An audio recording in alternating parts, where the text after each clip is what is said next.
അപ്പോൾ ഈ നമുക്കിത് റെഡിയാക്കാൻ വേണ്ടിയിട്ട് തുടങ്ങാം. അപ്പോൾ ഞാനിവിടെ നോക്കിക്കേ നന്നായിട്ട് പഴുത്ത റോബസ്റ്റ് പഴമാണ് എടുത്തിരിക്കുന്നത്. ഇതേപോലെ എത്ര പഴം നന്നായിട്ട് പഴുക്കണോ അത്രയ്ക്ക് ടേസ്റ്റ് ഉണ്ടാവും കേട്ടോ നമ്മുടെ കേക്കിൽ. അപ്പോൾ ഞാനിവിടെ ഇതേപോലത്തെ 3 പഴമാണ് എടുത്തിരിക്കുന്നത്. അപ്പോൾ അത് നമുക്കൊരു ബൗളിലേക്ക് ഇടാം. ഇതേപോലെ ഇങ്ങനെ പഴുപ്പിക്കാൻ വേണ്ടിയിട്ട് ഞാനിവിടെ മാറ്റി വെച്ചിരുന്നു കേട്ടോ. കാരണം നന്നായിട്ട് പഴുക്കണം, അപ്പോഴാണ് ശരിക്കും നല്ല ടേസ്റ്റ് ഉണ്ടാവുക നമ്മുടെ കേക്കിന്. ഇതുണ്ടാക്കാൻ വേണ്ടിയിട്ട് നമുക്ക് റോബസ്റ്റ് പഴം തന്നെ വേണമെന്നില്ല കേട്ടോ. ഏത് സോഫ്റ്റ് ആയിട്ടുള്ള പഴമായിരുന്നാലും നമുക്ക് ഇതേപോലെ റെഡിയാക്കിയിട്ടെടുക്കാം. അപ്പോൾ ഈ പഴം നമുക്ക് നന്നായിട്ടൊന്ന് ഉടച്ചിട്ടെടുക്കുക. ഇതേപോലെ ഇങ്ങനെ ഒരു ഫോർക്ക് വെച്ചിട്ട് വേണം കേട്ടോ ഉടച്ചിട്ടെടുക്കാൻ വേണ്ടിയിട്ട്. പ്രത്യേകം ശ്രദ്ധിക്കുക, മിക്സിയിൽ ഇട്ടിട്ട് കറക്കിയിട്ട് എടുക്കരുത്. അപ്പോൾ നമ്മുടെ കേക്ക് ശരിയായിട്ട് വരില്ല. ഇതേപോലെ ഇങ്ങനെ സ്പൂണും കൊണ്ട് ഉടച്ചിട്ടെടുക്കുക. അപ്പോൾ നമ്മൾ പഴം എടുക്കുമ്പോൾ ഇതേപോലെ ഇങ്ങനെ ഫോർക്ക് വെച്ചിട്ട് നമുക്ക് ഉടയ്ക്കാൻ വേണ്ടിയിട്ട് പറ്റുന്ന ഏത് പഴം വെച്ചിട്ട് നിങ്ങൾക്ക് ഇതേപോലെ റെഡിയാക്കിയിട്ടെടുക്കാം. പിന്നെ നമ്മുടെ നാട്ടിൽ കിട്ടുന്ന മറ്റേ ചെറുപഴം ഉണ്ടല്ലോ, പാളയംകുടം പഴം, അത് വെച്ചിട്ടുണ്ടാക്കുക. നാരിപ്പൂവും വെച്ചിട്ടുണ്ടാക്കുക, ഒക്കെ വെച്ചിട്ടുണ്ടാക്കുക. പക്ഷേ നല്ല സോഫ്റ്റായിട്ടിരിക്കണം പഴം.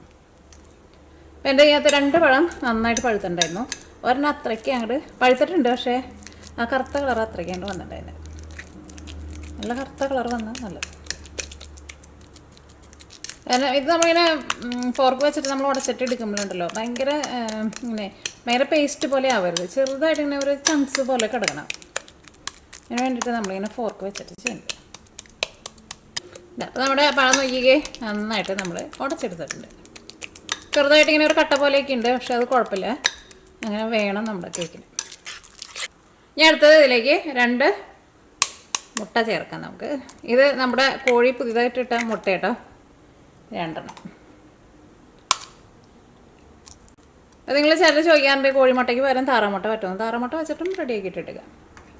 ഇനി മുട്ടയും കൂടിയിട്ട് ഇതിനകത്ത് നന്നായിട്ടൊന്ന് മിക്സ് ചെയ്യുക. നമുക്ക് ഇതിനെ മിക്സ് ചെയ്യാൻ വേണ്ടിയിട്ട് ഫോർക്ക് മാത്രം മതി കേട്ടോ. നമുക്ക് മറ്റേ വിസ്ക് അതിൻ്റെ ഒന്നും ആവശ്യമില്ല കേട്ടോ. നമുക്ക്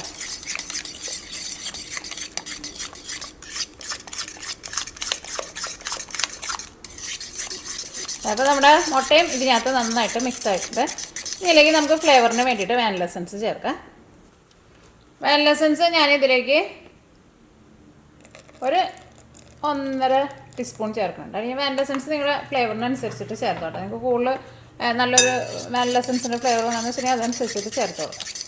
പിന്നെ നമ്മൾ ചിലപ്പോൾ നിങ്ങൾ എടുക്കുന്നത് ചിലപ്പോൾ ഇത് ഞാനിവിടെ വാനില എസൻസ് എക്സ്ട്രാക്റ്റാണ് എടുത്തേക്കുന്നത്. മറ്റേ വാനില എസൻസ് ആയിട്ട് എടുക്കാമെന്ന് വെച്ചിട്ടുണ്ടെങ്കിൽ ചിലപ്പോൾ കുറച്ചുകൂടി സ്ട്രോങ് ആയിട്ട് ഇരിക്കും. അപ്പോൾ നിങ്ങൾ അതനുസരിച്ചിട്ട് ചേർത്തോട്ടെ. അപ്പോൾ നമ്മുടെ എസൻസ് ഇതിനകത്ത് നന്നായിട്ട് മിക്സ് ആയിട്ടുണ്ട്. ഇതിലേക്ക് നമുക്ക് ഫ്ലേവറിന് വേണ്ടിയിട്ട് ഞാനിവിടെ അടുത്തത് നമുക്ക് വേണ്ടത് ഓറഞ്ചിന് വേണ്ടത്. അപ്പോൾ ഞാനിവിടെ ഈ ഓറഞ്ചിൻ്റെ ഈ തൊലിയാട്ടോ നമ്മൾ ഗ്രേറ്റ് ചെയ്തിട്ട് എടുക്കുന്നത്. നിങ്ങൾ തൊലി ഗ്രേറ്റ് ചെയ്തിട്ട് എടുക്കുമ്പോൾ ഈ മുകളിൽ ആ കട്ടിയുള്ളത് മാത്രമേ എടുക്കാൻ പാടുള്ളൂ. ഉള്ളിലേക്ക് പോയിട്ടുണ്ടെന്ന് വെച്ചിട്ടുണ്ടെങ്കിൽ കൈപ്പരസം വരും. അത് പ്രത്യേകം ശ്രദ്ധിക്കുക. അപ്പോൾ ഞാനിവിടെ ഒരു 3 എണ്ണം എടുത്തിട്ടുണ്ട്. 3 എണ്ണം ചേർക്കാം, അപ്പം എന്നാലും അതിൻ്റെ നല്ലൊരു ഫ്ലേവർ കിട്ടുള്ളൂ.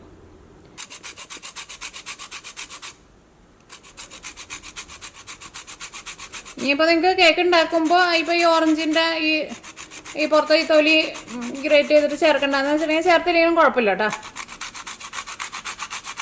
പക്ഷെ അതും കൂടിയിട്ട് ചേർക്കാം, അപ്പോൾ നല്ലൊരു ടേസ്റ്റാണ്.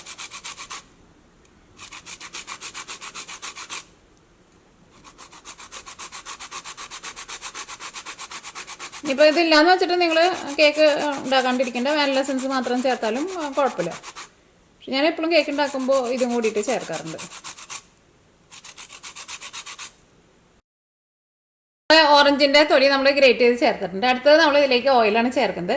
ഞാനിവിടെ 250 ml മെഷറിംഗ് കപ്പിൽ 1/2 കപ്പ് ഓയിലാണ് ചേർക്കുന്നത്. ഓയിലിന് വരെ നിങ്ങൾക്ക് ബട്ടർ വേണമെന്ന് വെച്ചിട്ടുണ്ടെങ്കിൽ ബട്ടറും ചേർക്കുക. പക്ഷേ ഓയിലായിരിക്കും കൂടുതൽ ടേസ്റ്റ് ഉണ്ടാവുക.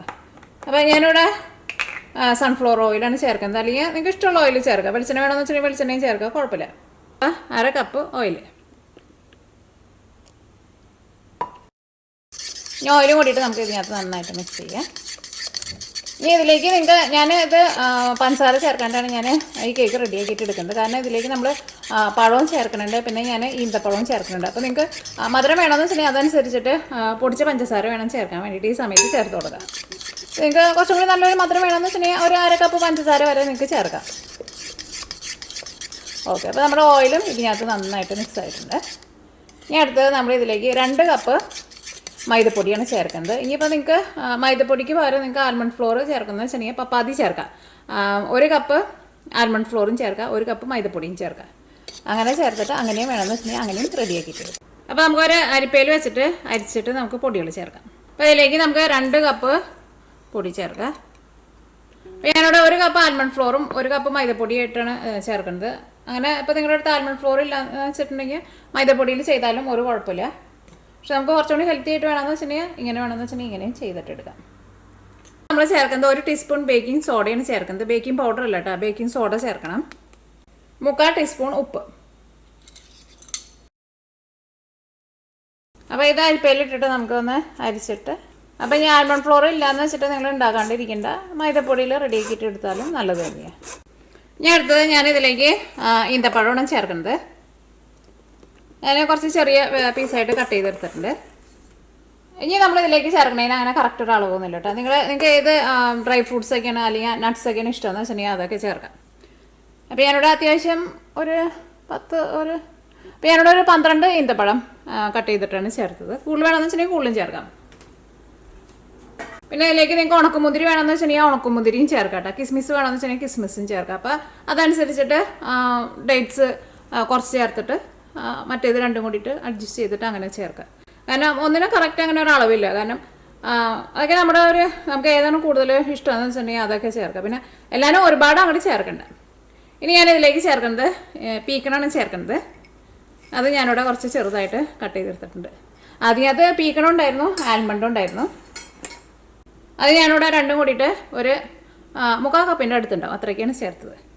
പിന്നെ അടുത്തത് ഞാൻ ചേർക്കുന്നത് വാൾനട്ടാണ് ചേർക്കുന്നത്. വാൾനട്ട് ഞാനിവിടെ കുറച്ച് കൂടുതൽ എടുത്തിട്ടുണ്ട്.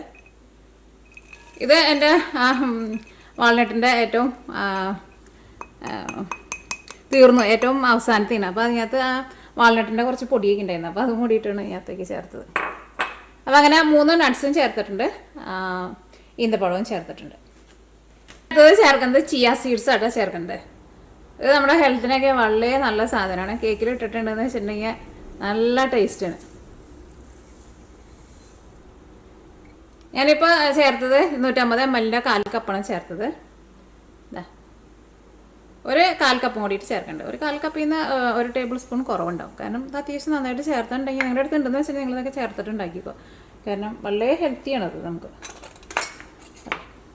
അപ്പോൾ ഇനി നമുക്ക് ഇതെല്ലാം കൂടിയിട്ട് നമുക്ക് മിക്സ് ചെയ്യാം. ചേർത്തേക്കണത് എല്ലാ സാധനങ്ങളും നല്ല ഹെൽത്തി ആയിട്ടുള്ള സാധനങ്ങളാണ്. ഈ കേക്ക് ഞാൻ മിക്കപ്പോഴും ഞാൻ ഉണ്ടാക്കി വയ്ക്കാറുണ്ട്. എനിക്ക് ഭയങ്കര ഇഷ്ടമാണ്. എനിക്ക് എല്ലാ കേക്കുകളും ഏറ്റവും ഇഷ്ടമുള്ള കേൾക്കണത്. അപ്പോൾ അതുകൊണ്ട് തന്നെ ഇടയ്ക്കിടയ്ക്ക് ഞാനിങ്ങനെ പഴമൊക്കെ നന്നായിട്ട് പഴുക്കുമ്പോൾ അല്ലെങ്കിൽ ഞാൻ പഴുപ്പിക്കാൻ വേണ്ടിയിട്ട് മാറ്റി വയ്ക്കും. അങ്ങനെയൊക്കെ ഇടയ്ക്കിടയ്ക്ക് ഉണ്ടാക്കും. പിന്നെ മധുരം വേണമെന്ന് വെച്ചിട്ടുണ്ടെങ്കിൽ അതനുസരിച്ചിട്ട് ഒരു ഇച്ചിരി പഞ്ചസാര ഒരു 2 ടേബിൾ സ്പൂണോ 3 ടേബിൾ സ്പൂണൊക്കെ വേണമെന്ന് വെച്ചിട്ടുണ്ടെങ്കിൽ നിങ്ങൾ ചേർത്തോട്ടെ. പോണവർക്കൊക്കെ ആയിരുന്നാലും ഓഫീസൊക്കെ കഴിഞ്ഞ് വരുമ്പോൾ പെട്ടെന്ന് അങ്ങോട്ട് റെഡിയാക്കിയിട്ട് ബേക്ക് ചെയ്യാൻ വേണ്ടിയിട്ടാണ് വെച്ചാൽ മതി. ചിയ സീഡ്സ് ഞാൻ ആദ്യമൊക്കെ ഞാൻ കുറച്ച് ചേർത്തിട്ട് ഉണ്ടാക്കാറുള്ളത്. പിന്നെ ഞാൻ കൂടുതൽ ചേർത്തിട്ട് ഉണ്ടാക്കി തുടങ്ങി. കാരണം നമ്മളത് കഴിക്കുമ്പോൾ അറിയില്ല അതിൻ്റെ കൂടെ. ഇടയ്ക്കിടയ്ക്ക് നമുക്കിങ്ങനെ ചെറുതായിട്ട് ഇങ്ങനെ കയറി ഇരുന്ന് കടിക്കാനും കിട്ടും. അതിനൊരു ഒരു ടേസ്റ്റൊന്നുമില്ല. അപ്പോൾ അതുകൊണ്ട് തന്നെ ഞാനിപ്പോൾ അത് കൂടുതൽ ചേർത്തിട്ടാണ് റെഡിയാക്കാറുള്ളത്. അപ്പോൾ ഇത്രയൊക്കെ ഉള്ളൂ. ഇനി ഇത് നമുക്ക് കേക്ക് ബേക്ക് ചെയ്യാൻ വേണ്ടിയിട്ട് നമുക്കൊരു ബേക്ക് ടിന്നിലേക്ക് ഒഴിക്കാം. 375 ഫാരനൈറ്റിലോട്ട് വെക്കുന്നത്. അപ്പോൾ ഈ കേക്ക് ബേക്ക് ചെയ്യാൻ വേണ്ടിയിട്ട് ഞാനിവിടെ ഇതേപോലത്തെ ഒരു കേക്ക് ടിന്നാണ് എടുത്തേക്കുന്നത്. ഇതുണ്ടല്ലോ ഇതേപോലത്തെ കേക്കുകൾ ഞാൻ ഇതിന് മുമ്പത്തെ വീഡിയോയിലൊക്കെ ഞാൻ പറയാറുണ്ട്. ഇതേപോലത്തെ നമ്മൾ നട്ട്സ് ഇങ്ങനെ സാധനങ്ങളൊക്കെ ഇട്ടിട്ട് ഉണ്ടാക്കുമ്പോൾ കേക്ക് ഉണ്ടാക്കുമ്പോൾ സാധാരണ നമ്മളിങ്ങനെ ഭയങ്കര ഹൈറ്റിൽ തന്നെ കേക്കല്ലേ നമ്മൾ ഉണ്ടാക്കുക. ഇങ്ങനത്തെ കേക്കൊക്കെ ഉണ്ടാക്കുമ്പോൾ കുറച്ചിങ്ങനെ നമുക്കിങ്ങനെ ചെറിയ ചെറിയ പീസായിട്ട് കട്ട് ചെയ്തിട്ട് എടുക്കാൻ വേണ്ടി പറ്റുന്നത്. അതേപോലത്തെ കുറച്ചിങ്ങനെ ഒരു പരന്ന പാത്രത്തിൽ വെക്കുന്നതായിരിക്കും നല്ലത്. കാരണം ഒരുപാട് ഹൈറ്റിലേക്ക് ഇങ്ങനത്തെ കേക്കുകൾ പോകാണ്ടിരിക്കുന്നതാണ് നല്ലത്. നമ്മുടെ നാട്ടിലൊക്കെ നമ്മൾ ചെന്ന് കഴിഞ്ഞപ്പോൾ ഡേറ്റ്സ് കേക്കൊക്കെ നമ്മൾ വാങ്ങില്ലേ, അതൊക്കെ ആകുമ്പോൾ നമുക്കിങ്ങനെ ഓരോ ചെറിയ ചെറിയ പീസായിട്ടല്ലേ നമുക്ക് കിട്ടാം. അപ്പോൾ അതേപോലെ ഉണ്ടാക്കണം. ഭയങ്കര ഹൈറ്റായിട്ടുള്ള കേക്കായിട്ട് റെഡിയാക്കിയിട്ട് എടുത്തിട്ടുണ്ടെങ്കിൽ അത്രയ്ക്ക് നന്നായിട്ട് നമുക്ക് ആ പീസൊക്കെ നമുക്ക് കട്ട് ചെയ്തിട്ട് എടുക്കാനും പറ്റില്ല.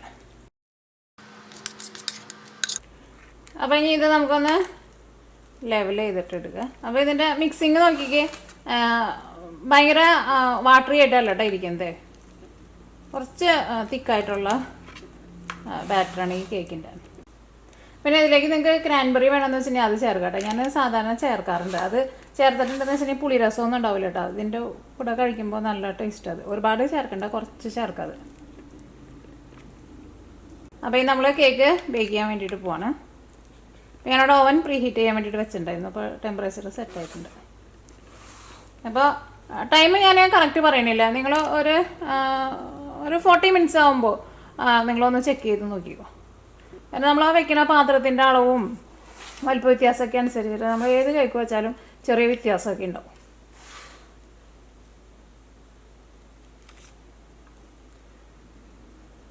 അപ്പോൾ ഒരു 45 മിനിറ്റിന് എടുക്കുക. അപ്പോൾ നിങ്ങളൊരു 35 മിനിറ്റ് കഴിഞ്ഞ് കഴിയുമ്പോൾ ജസ്റ്റ് ഒന്ന് ചെക്ക് ചെയ്ത് നോക്കിക്കോ. അപ്പോൾ കേക്ക് ഓവനിൽ വെക്കാൻ പോണതിന് മുമ്പ് ഒന്ന് ടാപ്പ് ചെയ്തിട്ട് വേണം കേട്ടോ വെക്കാൻ വേണ്ടിയിട്ട്. അപ്പോൾ ഇതിൻ്റെ എയറൊക്കെ ഉണ്ടെന്ന് വെച്ചിട്ടുണ്ടെങ്കിൽ ഒന്ന് പോകുമല്ലോ.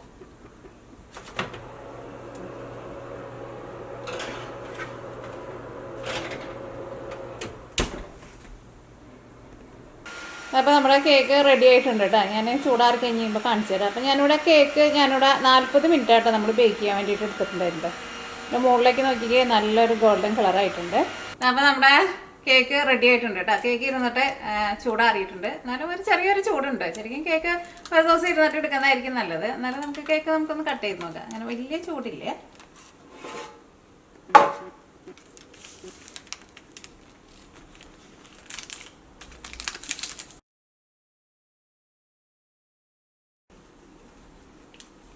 കാരണം കേക്ക് ഒരു ദിവസം ഇരിക്കാണ്ട് നമ്മൾ കട്ട് ചെയ്തിട്ടുണ്ടെങ്കിലുണ്ടല്ലോ കേക്ക് പൊടിഞ്ഞു പോകും. ഒരു ദിവസം ഇരുന്നിട്ട് കേക്ക് കട്ട് ചെയ്യാന്ന് വെച്ചിട്ടുണ്ടെങ്കിൽ കേക്ക് ഒട്ടും നമുക്ക് പൊടിയാണ്ട് നമുക്ക് കട്ട് ചെയ്തിട്ട് എടുക്കാൻ വേണ്ടിയിട്ട് പറ്റും. ഞാൻ നോക്കിയേ നല്ല സോഫ്റ്റായിട്ടിരിക്കാം, നല്ല ടേസ്റ്റ് ആയിരിക്കും കേക്ക്.